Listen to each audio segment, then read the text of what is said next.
ایک بار میرے کریم آقا صلی اللہ تعالیٰ علیہ وسلم کے پاس صحابہ کرام موجود ہیں،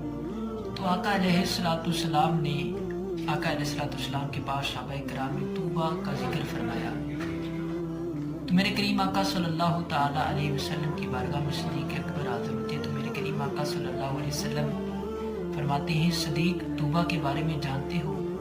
تو صدیق اکبر رضی اللہ تعالیٰ نے فرمایا، واللہ اعلم ورسولہ، اللہ اور اس کا رسول بہتر جانتے ہیں۔ تو میرے کریم آقا صلی اللہ تعالیٰ علیہ وسلم نے فرمایا کہ صدیق، توبہ یہ ایک جنتی درخت ہے، اس کی طوالت کے بارے میں اللہ ہی جانتا ہے، مگر اس کی ایک ٹہنی کے نیچے ایک گھڑ سوار 70 سال تک دوڑتا رہے، پھر جا کر اس کا فاصلہ طے کرے گا۔ آپ آقا علیہ السلام نے فرمایا، اتنا بڑا درخت